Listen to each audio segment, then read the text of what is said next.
அருட்பெருஞ்சோதி அருட்பெருஞ்சோதி தனிப்பெரும் கருணை அருட்பெருஞ்சோதி. எல்லா உயிர்களும் இன்புற்று வாழ்க, வள்ளல் மலரடி வாழ்க வாழ்க, கொல்லா வருதம் குவளை எல்லாம் ஓங்குக, நல்லோர் நினைத்த நலம் பெறுக, நன்றி நினைத்த எல்லோரும் வாழ்க இசைந்து. உலக மக்களே, அறிவார்ந்த அன்பர்களே, ஆண்மநேய ஒருமைப்பாடுடைய அன்பர்களே, வல்லப்பமான மக்களிய திருவெட்பாவில் 3ஆம் திருமுறையில் பதிகம் 13 அந்த பாடலிலே பார்த்து கொண்டிருக்கிறோம். ஆற்றா காதலின் இரங்கல் என்ற பதிகத்தில் இருக்கின்ற பாடலுடைய விளக்கங்களை பார்த்து கொண்டிருக்கிறோம். மொத்தம் 11 பாடல்களை கொண்டது. ஆற்றா காதலின் இரங்கல் என்பது காதலனுடைய அன்பை பெற முடியாமல், அதாவது இறைவனுடைய அன்பை பெற முடியாமல் மனம் இயங்குகிறது. அதை சகித்து கொள்ள முடியவில்லை. காதல் நிறைவேறாததை நினைத்து சகித்து கொள்ள முடியாமல் தோழியிடம் சொல்லுவது போல, தோழியிடம் வருந்தி சொல்லுவது போல, தலைவி தோழியிடம் வருந்தி சொல்லுவது போல இந்த பாடலை நமக்கு அனுப்பியிருக்கிறார்கள். சமயங்களும் மதங்களும் மார்க்கங்களும் சூழ்ந்திருந்த காலகட்டங்களில் கலிகத்துடைய கலியுகத்தினுடைய இறுதி கட்டத்தில் அருட்பெருஞ்சோதி ஆண்டவருடைய திருவிளையாடலால் ஒரு தாயின் வழியாக தன் மகனை வருவிக்க செய்து, சமயங்களும் மதங்களும் மார்க்கங்களும் இனிமேல் உலக மக்களுக்கு தேவையில்லை, உலக மக்களுக்கு தேவையானது சுத்த சன்மார்க்கம் என்ற நிலையில் இருந்து கொண்டு சுத்த சன்மார்க்கத்தை நிறுவி தன் மகனிடம் ஒப்படைத்து உலக மக்களை எல்லாருமே சமரசமாக வாழ வைக்க வேண்டும் என்பதற்காக தன் மகனை ஒரு தாயின் வழியாக வருவிக்க செய்தார் அருட்பெருஞ்சோதி ஆண்டவர். வல்லப்பமானவர்கள், நமது பிள்ளை பெருமானவர்கள் வருவிக்க உற்று 9 ஆண்டுகள் வரையிலும் தான் யார் என்ற தெரியாத நிலையில் இருந்தபோது அருட்பெருஞ்சோதி ஆண்டவர் வந்து ஆட்கொண்டு இறைவனால் வருவிக்க உற்றவன் என்ற நிலை மட்டும் அவருக்கு தெரிவித்து விட்டு மறைந்து விடுகிறார். அதன் பிறகு மறைப்பு நிலைதான் இருந்து கொண்டிருக்கிறது. அந்த காலகட்டங்களில், அதாவது இந்த பிரபஞ்சம் தோன்றிய காலத்திலிருந்தே கிரேத யுகம், திரேத யுகம், துவார யுகம், கலியுகம், இப்படி 4 யுகங்களிலுமே சமயங்களையும் மதங்களையும் மார்க்கங்களையும் படைத்து அதற்கு தேவையான ஆலயங்களை அமைத்து வழிபாட்டு முறைகளை அமைத்து வழிபட செய்து விட்டார்கள். மக்களும் அதை நம்பி வழிபட்டு கொண்டிருந்தார்கள். இந்த நிலை மாற வேண்டும் என்பதற்காகத்தான் தன் மகனை இந்த மண்ணுக்கு வருவிக்க செய்தார் அருட்பெருஞ்சோதி ஆண்டவர். அப்போ அந்த நிலையில் இருக்கும்போது 9 ஆண்டுகள் வரையிலும் தான் யார் என்ற நிலையே அவருக்கு தெரியாது. அப்போ சுத்த சன்மார்க்கத்தை பற்றி அவருக்கு தெரியாது. இறைவனுடைய திருவிளையாடல் நடந்து கொண்டிருக்கிறது. மகனுக்கு மறைப்பு நிலையை ஏற்படுத்தி சமயங்களிலும் மதங்களிலும் மார்க்கங்களிலும் சொல்லப்பட்ட நெறிகளிலே ஈடுபட வைத்து, அதன் பிறகு இதெல்லாம் தேவையில்லை என்று உலக மக்களுக்கு அறிவிக்க செய்து, சுத்த சன்மார்க்கத்தை பெற்ற பிறகு மக்கள் எப்படியெல்லாம் வாழ வேண்டும், இன்பமாக வாழ வேண்டும் என்பதை பற்றியும் ஒவ்வொரு பாடலிலும் நமக்கு விளக்கமாக அருளியிருக்கிறார்கள். அதை நாம் பார்த்து கொண்டிருக்கிறோம். இப்போ திருவொற்றியில் இருக்கின்ற தியாகராஜ பெருமானை எப்படியெல்லாம் உருவகப்படுத்துகிறார் என்பதை நாம் 3ஆம் திருமுறையிலே ஒவ்வொரு பதிகத்திலும் பார்த்து கொண்டிருக்கிறோம். முதலிலே இறைவனை பார்ப்பதற்காக தெருவிலே நின்று கொண்டிருக்கும் போது தியாகராஜ பெருமான் இவரை பார்க்காமல் திரும்பி பார்க்காமல் தெருவழியாக ஓடுவதையும், அதன் பிறகு நாரையையும் கிளிகளையும் தூது அனுப்பியும் எந்த பலனும் இல்லை என்பதையும், இறைவன் காட்சி கொடுத்து விட்டு மறைந்து விடுகிறார், எந்த அருளையும் கொடுக்கவில்லை, வருவாரா வரமாட்டாரா, ஏதாகுமோ என்னாகுமோ என்று நினைத்து கொண்டிருக்கின்ற காலகட்டங்களில் இப்போ ஆற்றா காதலின் இரங்கல் என்ற பதிகத்திலே எப்படியெல்லாம் பாடல்களை நமக்கு அருளியிருக்கிறார்கள் என்பதை பார்த்து கொண்டிருக்கிறோம். இன்று 3வது பாடலை பார்க்க போகிறோம். இதுவரை 2 பாடலுடைய விளக்கங்களை இந்த பதிகத்திலே பார்த்திருக்கிறோம். இன்று 3வது பாடலிலே எப்படி இறைவனை உருவகப்படுத்துகிறார் என்பதையும், ஏன்னா அப்போ அதான் அவருக்கு தெரியும். ஏன்னா இந்த சமயங்களும் மதங்களும் மார்க்கங்களும் வேதங்களும் ஆகம நூல்களும் எல்லாம் இறைவனை சிவபெருமான் என்றும் ஈஸ்வரன் என்றும் தியாகராஜ பெருமான் என்றும் சொக்கநாதன் என்றும் இப்படியே உருவகப்படுத்தி கொண்டிருந்தன.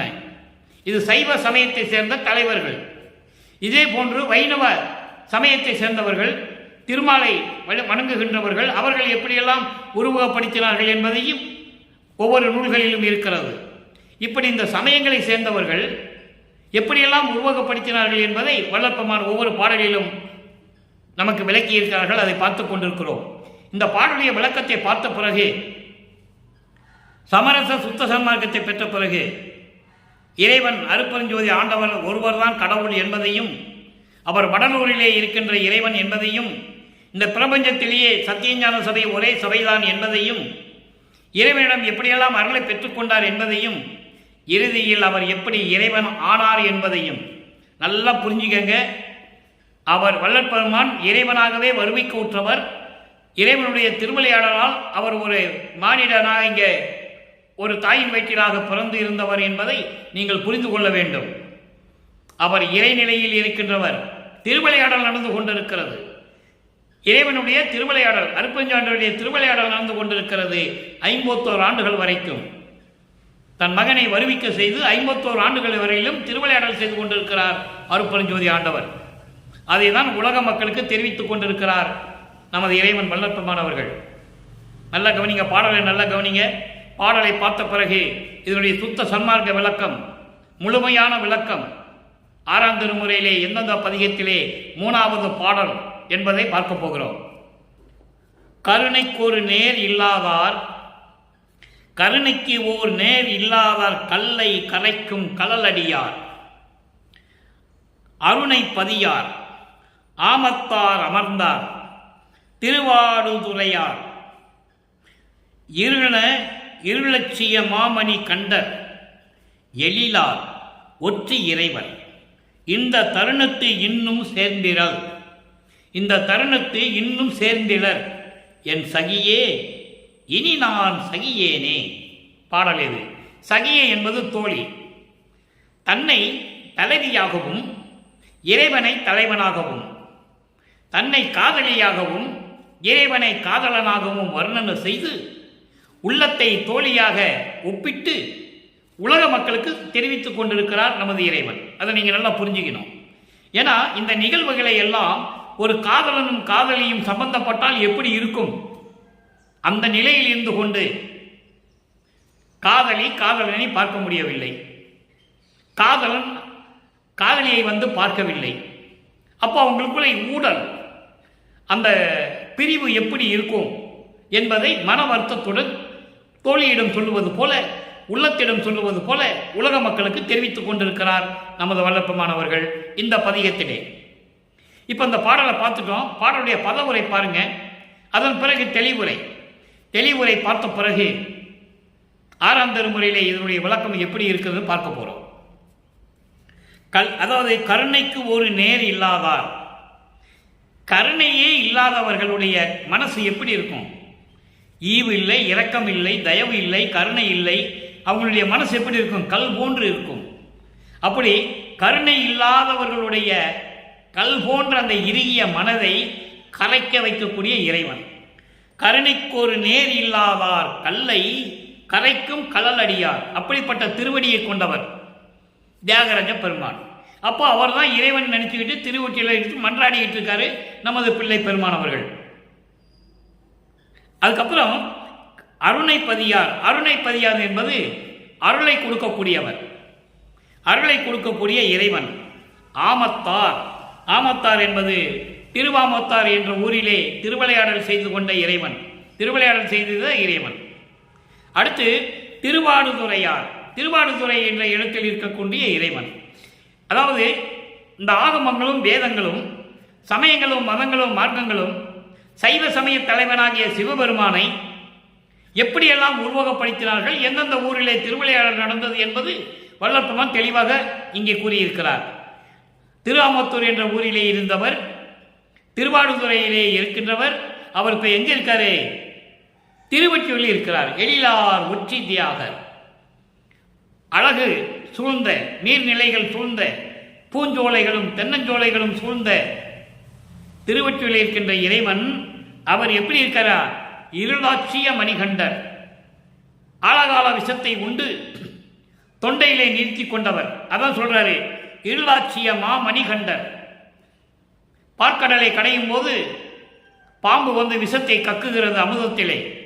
அந்த அமுதத்தை உண்டால் தேவர்கள் மடித்து விடுவார்கள், இறந்து விடுவார்கள். என்ன செய்வதென்று முடித்துக் கொண்டிருக்கும் போது, அதாவது என்ன செய்வதென்று தெரியாமல் இருந்து கொண்டிருந்த போது இவர் அந்த விஷத்தை உண்டு தொண்டையிலே நிறுத்தி கொண்டவர். அதான் மணிகண்டர், இருளாட்சிய மணிகண்டர். இருளாட்சிய மணிகண்டர் என்பது இருள் போன்று கரு நிறத்தில் இருப்பது, கருமை நிறத்தில் இருக்கின்ற மணிகண்டர். அவர் திருவொற்றியூரில் இருக்கின்ற இறைவர். இதெல்லாம் சொல்லிட்டு இந்த தருணத்தை இன்னும் சேர்ந்திட, இன்னும் என்னிடம் வந்து சேரவில்லை, இதை என்னால் சகித்து கொள்ள முடியவில்லை என் தோழியே. காதலன் வந்து காதலை கூட பேசவில்லை என்று மனம் வருந்தி அந்த துன்பத்தை என்னால் சகித்து கொள்ள முடியவில்லை என்று சொல்லி தோழியிடம் சொல்லுவது போல, உள்ளத்திடம் சொல்லுவது போல உலக மக்களுக்கு தெரிவிக்கிறார். இப்போ இந்த பாடலுடைய விளக்க உரை பாருங்க.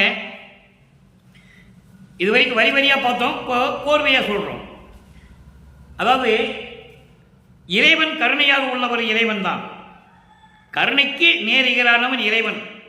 ஆனால் கருணையே இல்லாத மனம் கொண்டவர்கள், கல் போன்ற மனவர்கள் கண்டவர்கள், அந்த மனதை கரைக்கக்கூடிய இறைவன், அருளை கொடுக்கக்கூடிய இறைவன், திருவாமத்தூரிலையும் திரு ஆமத்தூரிலையும் திருவாரூர்துறையிலும் இருக்கின்ற இறைவன், திருவொற்றியூரில் இருக்கின்ற இறைவன். எத்தனை இடத்துல இறைவன் ஊருக்கு பேரை சொல்றாரு, நல்லா கவனிச்சுட்டே வரணும். நீங்க இதை நீங்க கவனிச்சுட்டு வந்தாதான் 6ஆம் திருமுறையில முழுமையா உங்களுக்கு புரியும். இறைவனை எந்தெந்த ஊர்ல இருக்கிறன்னு சொல்றாருல்ல, அப்ப நான் அருப்பெருஞ்சோதியை மட்டும் வடலூர்ல மட்டும்தான் இருப்பார் பிரபஞ்சத்தில்னு சொல்லுவார். இந்த பிரபஞ்சத்திலேயே வடலூர்ல மட்டும்தான், சத்தியஞான சபையில மட்டும்தான் இருக்கிறாரு அப்படின்னு சொல்லுவார். அப்ப நீங்க அதை புரிஞ்சுக்கணும். அப்ப இந்த ஊர்ல இருக்கின்ற இறைவன் எல்லாம் அவர் எப்படிப்பட்டவர்? விஷத்தை கழுத்திலே உண்டு நிறுத்தி கொண்டு கருமை நிறத்தில் கழுத்து உடைய இறைவன். அப்படிப்பட்ட இறைவன் இன்னும் என்னிடம் வந்து சேரவில்லை.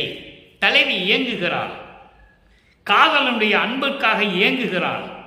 அதை தோழியிடம் தலைவி சொல்லுகிறாள். இது பாடலுடைய விளக்கத்தை இப்ப பார்த்தாச்சு, தான் விளக்கம். இறைவன் இப்படிப்பட்ட இறைவன் இன்னும் வந்து சேரலன்னு சொல்றாரு. ஏன்னா அப்போ நம்ம பிள்ளை பருவானவர்கள் அந்த நிலையில் தான் இருந்துட்டு இருக்காரு, அந்த நிலையில் தான் இருந்துட்டு இருக்கிறாரு. வருவிக்க விட்டு 24 ஆண்டுகள் வரையிலும் இதே நிலை தான் அவருக்கு. இறைவன் வந்து சேரல, காட்சி கொடுக்கிறான், ஓடி போயிடுறாரு. இப்படியே நிலைகள் தான் 24 வருடங்கள் வருவிக்க விட்டு 24 வருடங்கள் அந்த நிலையில் இருந்து கொண்டிருக்கிறார். ஏன்? அருப்பெருஞ்சோதி ஆண்டவர் தன் மகனிடம் திருவிளையாடல் செய்து கொண்டிருக்கிறார். மறைப்பு நிலையை ஏற்படுத்தி அவன் சமயங்களிலும் மதங்களிலும் மார்க்கங்களிலும் இருக்கின்ற சூழ்நிலைகள் நெறிமுறைகள் எல்லாம் எப்படி இருக்கின்றன என்று தெரிந்து கொள்ள வேண்டும். அதன் பிறகு உலக மக்களிடம் இதெல்லாம் பொய் என்று சொல்ல வேண்டும். அதற்கு அதில் இருந்து அனுபவிக்க வேண்டும். இப்படி இந்த சூழ்நிலையில் நமது பிள்ளை பெருமான் இருந்து கொண்டிருந்தார்கள். இது 3ஆம் திருமுறையில் தெளிவாக நம்ம பார்த்துட்டோம். இப்போ 6ஆம் திருமுறைக்கு போறோம். இதனுடைய விளக்கம் தெரியணும்.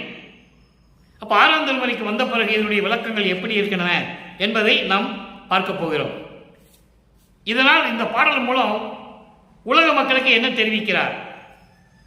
உலக மக்களே, நான் திருவொற்றியூரில் இருக்கின்ற தியாகராஜ பெருமானை நான் பார்க்க சென்றேன். எப்படிப்பட்ட இறைவன்? கருணை உள்ள இறைவன், கருணையே இல்லாத கல் போன்ற மனம் கொண்டவர்களை கூட அதாவது நெகிழ வைக்கக்கூடிய இறைவன், அருளை கொடுக்கக்கூடிய இறைவன், திருவாமத்தூரிலையும் திருவாடுதுறையிலையும் இருக்கின்ற இறைவன் இப்ப திருவொற்றியூரில் இருக்கிறாரு.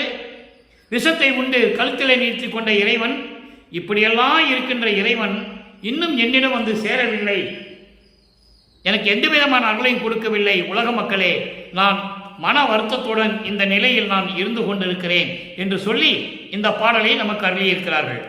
இப்போ 6ஆம் திருமுறை பெற்ற பிறகு, அதாவது சுத்த சன்மார்க்கத்தை பெற்ற பிறகு இந்த பாடலில் இருக்கின்ற 3 நிலைகள் இருக்கிறது. ஒன்று, கருணை உள்ள இறைவன் கருணையே இல்லாத மனம் கொண்டவர்களை கூட, கல் போன்ற மனம் கொண்டவர்களை கூட உருக வைக்கக்கூடிய இறைவன். இதெல்லாம் சொல்றார், உருவகப்படுத்துகிறார். அது ஒரு நிலை. அடுத்த ஒரு நிலை, என்னை வந்து இன்னும் பார்க்கவில்லை என்ற ஒரு நிலை. இதுக்கெல்லாம் விடை வேண்டும், உலக மக்களுக்கு சொல்லணும். ஏன்னா 24 ஆண்டுகள் வரையும் வருவிக்க விட்டு 24 ஆண்டுகள் வரையிலும் நடந்ததையெல்லாம் 1ஆம் திருமுறையிலிருந்து 4ஆம் திருமுறை வரைக்கும் உலக மக்களுக்கு தெரிவிக்கிறார். அவர் எப்படிப்பட்ட நிலையில் இருந்தார் என்று. 3ஆம் திருமுறை வரைக்கும், அதாவது 24 ஆண்டுகள் வரைக்கும் எப்படி இருந்தார். அதன் பிறகு 4ஆம் திருமுறை அற்புதமான பதிகங்கள் இருக்கின்றன, நம்ம பார்க்க போறோம். இதை முடிச்ச உடனே பார்க்க போறோம். அங்கதான் எல்லாமே நடக்குது. அப்ப அந்த நிலைகள் எல்லாம் மாறிக்கொண்டு வருகிறது. இப்ப இந்த 3ஆம் திருமுறையிலே இந்த பாடலுக்கு ஏற்றபடி விளக்கங்கள் 6ஆம் திருமுறையிலே எந்தெந்த பதிகத்திலே 3வது பாடலில் இருக்கிறது. 6ஆம் திருமுறையிலே பதிக 41 காட்சி கழிப்பு. அங்கே இறைவன் சேரலன்னு ஏங்கிட்டு இருக்கிறார், பார்க்க முடியல. இங்கே இறைவனை எப்படி கொஞ்சி குழாவுகிறார், எப்படிப்பட்ட இறைவன், அந்த இறைவனிடம் எப்படியெல்லாம் அருளை பெற்றுக் கொண்டார் தெளிவாக உலக மக்களுக்கு தெரிவிக்கிறார். பார்த்துக்கிட்டு இருங்க. 3வது பாடல், காட்சி கழிப்பு 3வது பாடல் 6ஆம் திருமுறை. உள்ளானை கதவு திறந்து உள்ளே காண உளவு எனக்கே உரைத்தானை. நல்லா கவனிக்கணும். உலகியல் விளக்கம் வேறு, நூல் விளக்கம் வேறு, இறைவன் கொடுத்த சமரச சுத்த சன்மார்க்க விளக்கம் வேறு. உள்ளானை, உள்ளானை என்பது எல்லா அருளையும் கொண்டு பிரபஞ்சத்தை இயக்கிக் கொண்டிருக்கின்ற இறைவனை, என் உள்ளத்தில் இருக்கின்ற இறைவனை. அத்து கதவு திறந்து உள்ளே காண உளவு எனக்கே உரைத்தானை. இந்த வரிக்கு முன்னால், இந்த வரி விளக்கம் உங்களுக்கு முன்னால் ஒரு விளக்கம் தர நான் காத்திருக்கிறேன். வழக்கமானவர்கள் இந்த பிரபஞ்சம் தோன்றிய காலத்திலிருந்தே பிரபஞ்சத்தினுடைய உண்மைகளை எல்லாம் ஒரு பெட்டிலே வைத்து பூட்டியவன் ஒரு வல்லவன் என்று சொல்லுவார். பிரபஞ்சத்தின் உண்மைகளை யாருமே சொல்லலை, அதை ஒரு பெட்டியில வச்சு பூட்டினவன் ஒரு வல்லவன் என்று சொல்லுவார். அந்த பெட்டியை உடைச்சி அந்த பூட்டை திறந்து அந்த பிரபஞ்சத்தின் உண்மைகளை சொல்லுவதற்காகவே நான் வருவிக்க உற்றவேன் என்று இந்த வரியிலே சொல்றார். நல்லா கவனிக்கணும். கதவு திறந்து உள்ளே காண. அப்போ சமயங்களிலும் மதங்களிலும் மார்க்கங்களில் இருந்து கொண்டால் கதவை திறக்க முடியாது.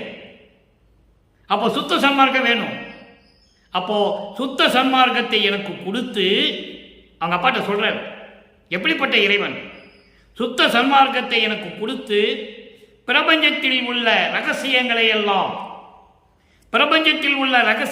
எல்லாம் எனக்கே உரைத்தானே. எனக்கு மட்டும், இந்த எனக்கென்ற வார்த்தை மட்டும் திருவிற்பாவில பல இடங்களிலே வழக்கமான உபயோகப்படுத்தியிருப்பார்கள். எனக்கே என்பது எனக்கு மட்டும், இந்த பிரபஞ்சத்தில் வேறு யாருக்கும் கிடையாது, எனக்கு மட்டும்தான். எனக்கே உரைத்தானே, கதவு திறந்து உள்ளே உளவு காண எனக்கே உரைத்தானே. அந்த ரகசியங்கள், அதே அந்த ரகசியத்தை எப்படி சொல்றாரு, அகவல்ல கூட ஒரு சின்ன பாடல் இருக்கு அன்பர்களே. ஒரு பாடலுடைய விளக்கம் சொல்லும்போது இன்னொரு விளக்கம் வரும். மந்தனம் இது என மறு இல்லா மதியால், மந்தனம் இது என மறு இல்லா மதியால் அந்தனர் வலுத்து மறுபெருஞ்சோதி.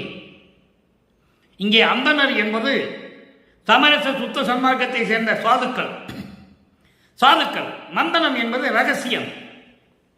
இதுதான் ரகசியம், பிரபஞ்சத்தின் ரகசியம் என்று மறு இல்லாமதியால், மறு இல்லாமதி என்பது சுத்த சன்மார்க்க அறிவால், சுத்த சன்மார்க்கத்தின் மெய் அறிவால் தெரிந்து கொண்டு சமரச சுத்த சன்மார்க்கத்தை சேர்ந்த பெரியவர்கள் சாதுக்கள் அவர்கள் வணங்கக்கூடிய அருட்பெருஞ்சோதி என்று சொல்லுவார்.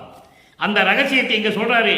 கதவு திறந்து உள்ளே காண உளவு எனக்கே உரைத்தானே. என் உள்ளத்தில் உள்ளபடி இந்த பிரபஞ்சத்தினுடைய ரகசியங்களை எல்லாம் எனக்கு மட்டும் சொல்லிய இறைவனை, அப்படிப்பட்ட அருட்பெருஞ்சோதியை உணரார் பாட்டை கொல்லானே. உணரார் பாட்டை கொல்லானே.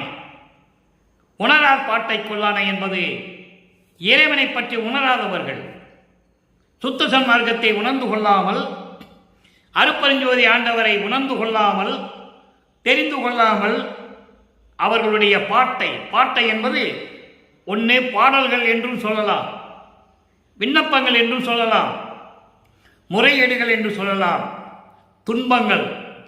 பாடு என்பது துன்பங்கள். இறைவனை உணராதவர்கள், சுத்த சன்மார்க்கத்தை தெரிந்து கொள்ளாதவர்களுடைய துன்பங்களை எல்லாம் கேட்காதவனை, அதனை ஏற்றுக்கொள்ளாதவனை. அடுத்து என் பாட்டை குறிகொண்டானை. அதை ஏற்கனவே சொன்னது போல நான் பாடிய பாடல்களையும் விண்ணப்பங்களையும் முறையீடுகளையும் எல்லாவற்றையும் நினைத்து, உள்ளத்தில் நினைத்து ஏற்றுக்கொண்டவனை.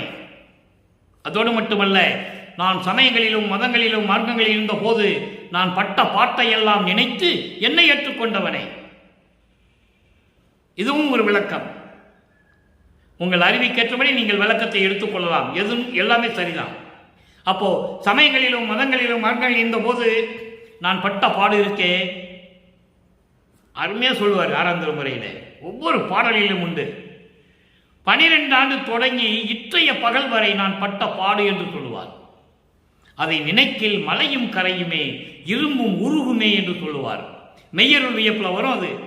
112வது பதிகத்தில் மெய்யருள் வியப்பில் வரும் அது. அப்படியெல்லாம் சொல்லுவார் வள்ளற்பெருமான். ஏன்னா உலக மக்களுக்கு தெரியப்படுத்த வேண்டும், தெரிவிக்க வேண்டும். அந்த நிலையில் இருந்து கொண்டு என் பாட்டை குறிகொண்டானை கொல்லாமை விரதமென, நல்ல கவனி நண்பர்களே, கொல்லாமை விரதமென கொண்டார் தம்மை தள்ளானை. நான் அடிக்கடி இந்த பாடலை நான் எடுத்துக்காட்டு சொல்லுவேன். 3 வருடங்களாக கிட்டத்தட்ட ஒவ்வொரு பாடலும் சொல்லும்போது இந்த வரியை நான் சொல்லுவேன். கொல்லா விரதம் தன்னை, நான் எந்த உயிரையும் கொலை செய்ய மாட்டேன், எந்த உயிரையும் துன்புறுத்த மாட்டேன், எல்லா உயிரையும் என் உயிர் போல் நான் பாவிப்பேன் என்று உறுதி எடுக்காதவனை, அப்படிப்பட்ட உறுதி எடுத்தவனை தள்ளானை, தள்ள மாட்டாராம்.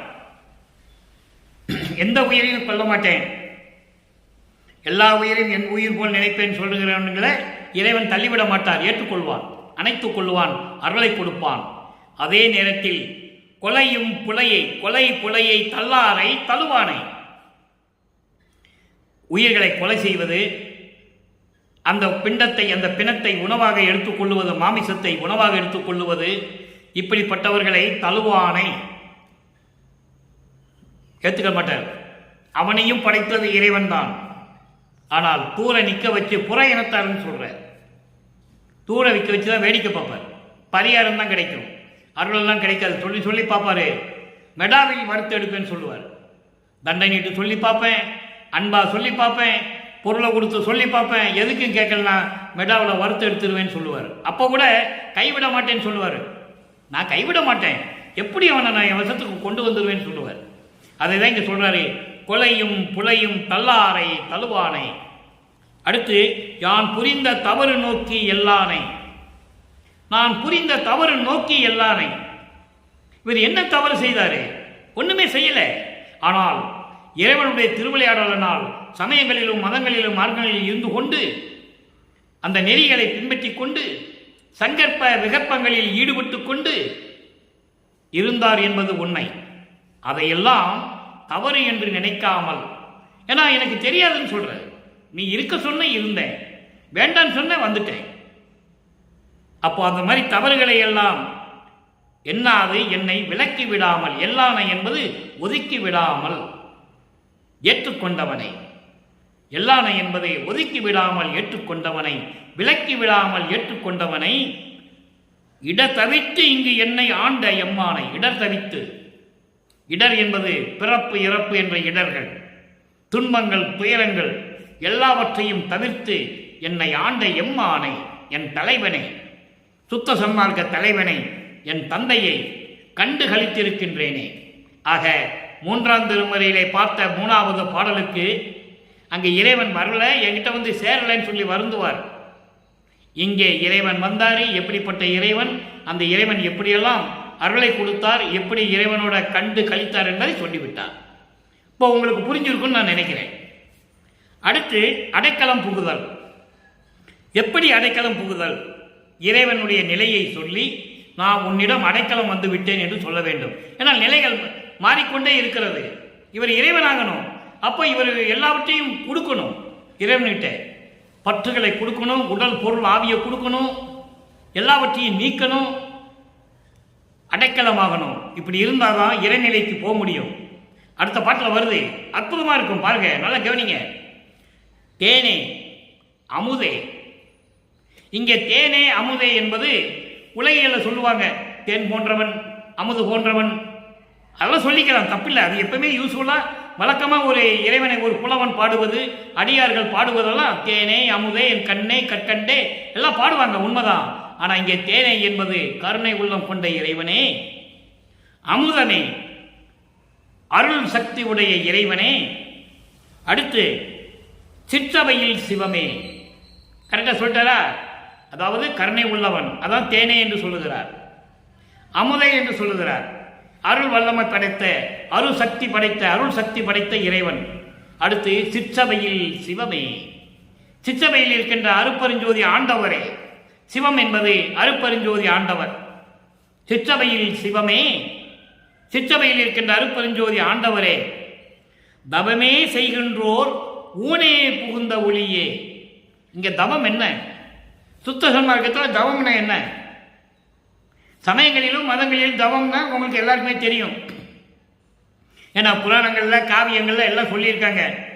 கடலுக்கு அடியில் போயிடுவான், காட்டுக்குள்ள போயிடுவாங்க, மலைக்குள்ள போயிடுவாங்க, குகைக்குள்ள போயிடுவாங்க, மரத்துக்கடியில் உட்கார்ந்து உடம்பெல்லாம் புத்து மண்ணு வளர்றவங்களுக்கு தவம் இருப்பான். அது தவம் வேறு.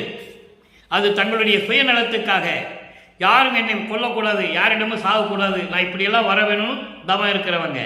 ஆனால் சுத்த சன்மார்க்கத்தில் தவம் எப்படி? எந்த நேரமும் அருப்பெருஞ்சோதி மகாமந்திரத்தை நினைத்து கொண்டு இறைவனை நினைத்து கொண்டிருக்கின்றவன், பற்றுகளை துறந்தவன். அதான் இங்கே தவம் சுத்த சன்மார்க்கத்தில். அடுத்து ஜீவகாமிய ஒழுக்கத்தில் இருக்கிறது ஒரு தவம். கரணங்களை அடக்கி ஆளுவது ஒரு தவம்.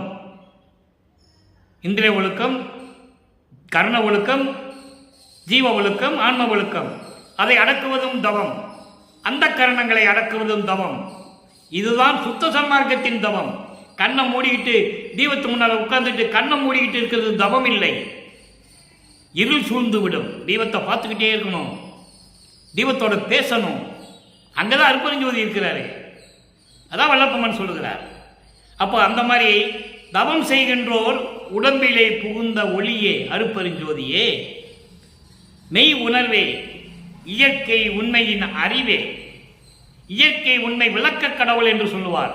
அதை இங்க சொல்றாரு, மெய் உணர்வே, இயற்கை உண்மையின் உணர்வே, அந்த அறிவே, மெய் அறிவே. என்றன் உயிருக்கு உயிராம் வானே, என் உயிருக்கு உயிரான இறைவனே, அருப்பெருஞ்சோதியே, என்னை தானாக்குவானே. நல்லா கவனிக்கணும், என்னை தானாக்குவானே. தான் யாரு? அருப்பெருஞ்சோதி. என்னை உன்னை ஆக்கிவிட்டாய் என்று சொல்லுகிறார். என்னை தானாக்குவானே, நான் அருப்பெருஞ்சோதி ஆகிவிட்டேன் என்று சொல்லுகிறார். அருளாட்சி பெற்றேன் என்று அறையப்பா முரசு சொல்றாருல்ல, அல்ஜோதி ஆனேன் என்று அறையப்பா முரசு. அதை இங்க சொல்றாரு, என்னையும் தானாக்குவானே. கோனே, என் அரசனே, எல்லாம் வல்லானே, ஐயா அம்மா என் அப்பா என் அடைக்கலமே என்று சொல்லுகிறார். அடுத்து சொல்லிட்டாரா, என்னை தானாக்குவானேன்னு சொல்லிட்டாரு. இது ஒண்ணு போதாது வல்லப்பம்மனுடைய இறைநிலையை சொல்லுவதற்கு. யாரும் சொல்லலையே மக்கள்கிட்ட. அதான பிரச்சனையே. பொதுவாக தானே பேசுனாங்க வல்லப்பம்மனை பத்தி, இறைவன் சொல்லவே இல்லையா யாரும். அடுத்து பாருங்க, பற்று அறுத்தல். 66வது பதிகம் பற்று அறுத்தல். இதெல்லாம் முடிச்சாதான் இறைவனாக முடியும். என்ன சொல்றார் பாருங்க, 3வது பாடல். அகத்தொன்று புறத்தொன்று நினைத்து இங்கு இல்லை. உள்ளத்தில் ஒன்று வச்சுக்கிட்டு வெளியே ஒன்று பேசுறதுக்காக நான் மண்ணுலகில் நான் இல்லை. எப்படி சொல்றாரு பாருங்க, அகத்தொன்று புறத்தொன்று நினைத்தது இங்கு இல்லை. அப்படிலாம் ஒன்றும் கிடையாது. நான் எப்பயுமே ஒன்றா தான் இருக்கிறேன். அருப்பெருஞ்சோதி என் ஆண்டவரே, உள்ளத்தில் ஒன்று நினைக்கிறது, வெளியில் ஒன்று பேசுறது, உள்ளத்தில் ஒன்று நினைக்கிறது, வெளியில் ஒன்று பேசுறது, அப்படிலாம் நான் இங்கே இல்லை. அருப்பெருஞ்சோதி ஆண்டவரே, நீர் சகத்து என்றும் எங்கனும் சாட்சியாய் நின்றீர். சகத்தினும் எல்லா உலகங்களிலும் எல்லா இடங்களிலும் நீரே சாட்சியாக நின்று கொண்டிருக்கிறீர்கள். ஆதியும் அந்தமெல்லாம் தோன்றிய இறைவன், சுயமாக தோன்றிய இறைவன். அப்படி எல்லா உலகங்களிலும் எல்லா இடங்களிலும் சாட்சியாக நின்று கொண்டிருக்கிறீர்கள். அதோடு மட்டுமல்ல, தனிப்பெரும் தேவரீர். எப்படி சொல்றா பாருங்க, தனிப்பெரும் தேவரீர், யாரிடமும் ஒப்பிட முடியாத. எவ்வளவு அருமையா சொல்றாருன்னு நீங்க புரிஞ்சுக்கணும். அங்கே எப்படி உருவப்படுத்தினார் 3ஆம் திருமுறையில. இந்த ஊர்ல இருக்கிறாரு, அந்த ஊர்ல இருக்கிறாரு, திருவொற்றியூர்ல இருக்கிறாரு, கழுத்துல பாம்பை மாட்டிக்குவாரு, மண்டை ஓட்ட மாட்டிக்குவாரு, அப்படியெல்லாம் பேசுவார். அது அந்த நிலை, அது மாறுது. அப்போ இந்த நிலையில் இருக்கும்போது இறைவனை எப்படி சொல்றாருன்னு இப்போ உங்களுக்கு புரிஞ்சிருச்சு. தனிப்பெரும் தேவரீர், உங்களுடைய திரு சமூகத்திற்கு உகத்து எனது உடல் பொருள் ஆவியை நுமக்கே ஒருமையில் அளித்தனன். உகத்து என்பது இந்த கலியுகத்தில் நல்லா கவனிக்கணும். நான் ஏற்கனவே விளக்கம் கொடுத்திருக்கிறேன். வல்லப்பமானவர்கள் நமது பிள்ளை பெருமானவர்கள் ஒவ்வொரு யுகத்திலையும் இருந்தவர் என்பதை திருவருட்பாவிலே அவர் தெளிவாக கூறியிருக்கிறார். அப்போ இந்த கலியுகத்தில் உகத்து என்பது இந்த யுகம், இந்த கலியுகத்தினுடைய இறுதி கட்டம். 1900 ஆண்டுல கலியுகம் முடிஞ்சிருச்சு. வல்லப்பமான் தெளிவாக கூறியிருக்கிறார். திருவருட்பாவிலே ஆதாரங்கள் உண்டு. அப்போ இந்த கலியுகத்திலே எனது உடல் பொருள் ஆவி அத்தனையும் ஒருமையில் அளித்தனன். மனம் உவந்து மன மகிழ்ச்சியோடு நான் மனப்பூர்வமாக நான் கொடுத்து விட்டேன். எப்போ? கலியுகத்தில். அப்போ இதுக்கு முன்னால் யுகம் நல்லா கவனிக்கணும். அப்போ இதுக்கு முன்னால் எப்படி இருந்தாருன்னு இங்கே ஒரு முற்றுப்புள்ளி சொல்கிறார். நான் இதுக்கு முன்னால் யுகத்தில் எப்படி இருந்தேன்? புதிய நல்லேன் தொன்று தொட்டு உனது பூங்குழலுக்கு அன்பு பூண்டவன், புதிய நின்று என்னை போக்குதுரோ நீர் பூர்வித்தினும் உனது பூங்குழலுக்கு அடிமை கொண்டவன். அந்த பலன் கணக்கினை இப்போ பார்ப்பதில் என்னே என்று கேட்பார். எங்கே வச்சு? திருவொற்றியூரில் வச்சு. நான் போக மாட்டேன்னு சொன்னேன்ல மண்ணுலகத்துக்கு, நீ என்னை தெருவில் விட்டுவேன்னு நான் சொன்னேன்ல, என்னை தெருவில் விட்டுட்ட பார்த்தியா? எனக்கு ஒன்றும் கவலை இல்லை. உலகம் ஒன்னைதான் பெற்ற மகனை தெருவில் விட்டு விட்டான் என்று இழிவாக பேசும். அந்த பழி சொல்லுக்கும் இழி சொல்லுக்கும் ஆகாதே என்று சொல்லுவார். அற்புதமான நிகழ்வுகள்லாம் திருவருட்பாவில் இருக்கு. இதெல்லாம் யார் மக்கள்கிட்ட சொன்னது? வல்லப்பமான்னா சோறு போட சொன்னார். அவ்வளோ, ஒரே வரி முடிஞ்சு போச்சு. சோறு போட சொன்னார். மற்றவர்கள் சொல்லணும்ல. பிரபஞ்ச தோண்டிய காலத்துலேருந்து எல்லாம் சோறு போட்டுக்கிட்டு தான் இருக்காங்க. ஆனால் எப்படி சோறு போட சொன்னார் அதை சொல்லணும்ல. எப்படி சோறு போட சொல்லணும்? ஜீவகாரணிய ஒழுக்கம்னு சொன்னார். ஆக வல்லப்பமான இந்த யுகத்தில் உடல் பொருள் ஆவி அத்தனை உனக்கு கொடுத்துட்டேன். ஏற்கனவே இருந்த யுகத்தில் நான் கூட இருந்தவன் தானே. அந்த பல கணக்கையெல்லாம் இப்போ நான் சொல்லணுமான்னு கேட்குறேன். அந்த பலன் கணக்கினை பார்ப்பதில் என்னே நான் சொல்லணுமா? இதெல்லாம் எதுக்கு? சீக்கிரம் வந்து நமக்கு எல்லாத்தையும் முடிச்சுட்டு விட்டுவிடும், போகலாம், டைம் ஆகி போச்சுன்றார். காலம் நெருங்கிடுச்சு இல்லை. சும்மா வந்து இன்னும் காலம் கடத்திக்கிட்டு இருந்தா எப்படின்னு கேட்குறாரு அவங்க அப்பா கிட்ட. அடுத்து பாருங்க, இகத்து அன்றி பரத்தினும் எனக்கு ஒரு பற்றில்லை கான். இகத்து அன்றி பரத்தினும் எனக்கு ஓர் பற்றில்லை. இந்த வரி அற்புதமான வரி என்பர்களே. அவ்வளவு விளக்கங்கள் இருக்கிறது. நானும் சுருக்கமாக பேசிவிடலாம் என்று தான் நினைக்கிறேன், முடியவில்லை. அவ்வளவு விளக்கங்கள் இருக்கிறதே. இகத்தினும் பரத்தினும், இந்த மண்ணுலகத்திலும் சரி விண்ணுலகத்திலும் சரி, இதை பற்றியெல்லாம் எனக்கு எந்த விதமான ஆசை கிடையாதுன்னு சொல்றாரு. அங்க அப்பா கூப்பிடுறாரு மகனே உனக்குன்னு ஒரு உலகம் இருக்கு, வா அங்க போயிடலான்னு கூப்பிடுறாரு.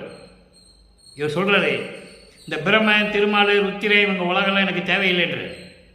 விரிப்பிலேன் மாலையன் பதவி வேண்டி கொல் என விரும்பினும் கொல்லேன்னு சொல்லுவார். அதெல்லாம் எனக்கு எதுக்கு? அதான் 4 யுகங்களே மக்கள் பார்த்துட்டாங்களே.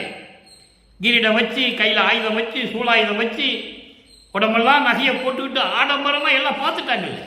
இறைவன் இப்படியும் இருப்பான்னு உலக மக்களுக்கு காட்ட வேண்டும். இறைவனுக்கு ஆசை இல்லை, மண்ணாசை பெண்ணாசை பொன்னாசை இல்லை என்பதை உலக மக்களுக்கு தெரியப்படுத்த வேண்டும். அதற்கு தான் வெள்ளாடை போட்டு முக்காடு போட்டு கையை கட்டிக்கிட்டு இருக்கிறார். இதில் விளக்கங்கள் நிறைய இருக்கு, அது வேற விஷயம். அது சூட்சமமான விளக்கங்கள் நிறைய இருக்கு. இப்படி இறைவன் இருக்கலான்னு காட்டிட்டார்ல. தலையில கிரீடம் வச்சிருக்காரா, கையில ஆயுதம் வச்சிருக்கிறாரா, உடம்புல நகை போட்டிருக்கிறாரா, என்ன இருக்கு? இல்லை ஏறி போறதுக்கு வாகனம் இருக்கா? இல்லை சித்தி உலகத்திலையும் தர்மசாலையிலையும் சமையல் அறை இருக்கா? சாப்பிட்றதுக்கு, சமைச்சு சாப்பிட்றதுக்கு சமையல் அறை இருந்ததா? குளியல் அறை இருந்ததா? இறைவனுக்கு அது எதுக்கு? அதான் இறைநிலை.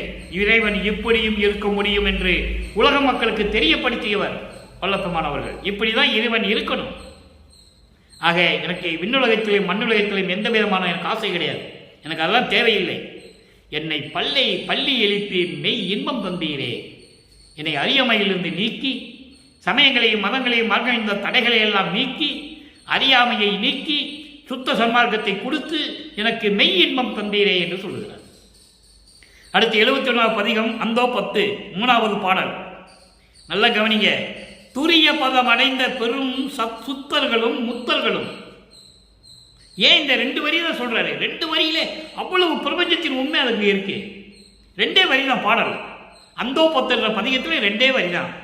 துரிய பதம் அடைந்த பெரும் சுத்தர்களும் முத்திகளும் முத்தர்களும் துணிந்து சொல்லுதற்கு அறிய பதம் எனக்கு அளித்தான்.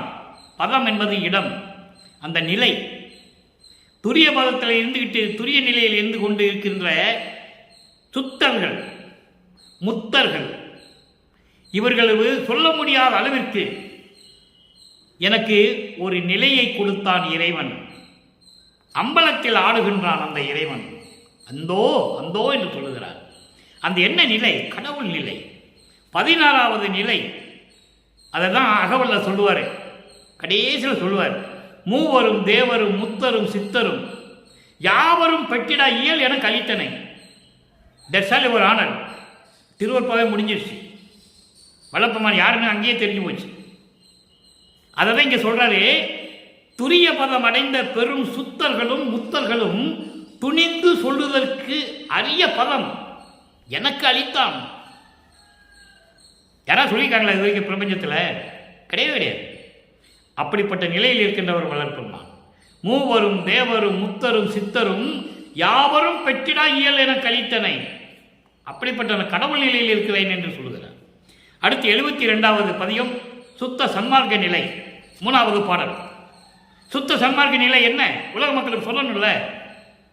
சிற்றவையும் பொற்றவையும் சித்தி விளக்கத்தால் நற்சகமேல் நீடூழி நன்னிடுக.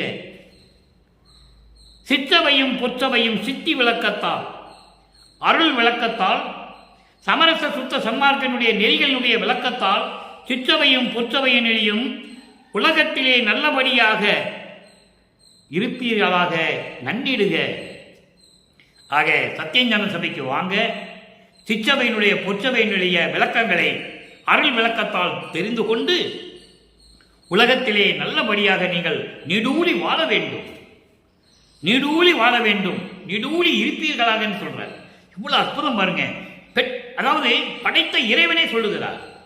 30/1/1874 இரவு 12 மணியிலிருந்து இந்த பிரபஞ்சத்தை இயக்குவது தன் தந்தையின் கட்டளைப்படி வல்லற்பமானவர்கள்.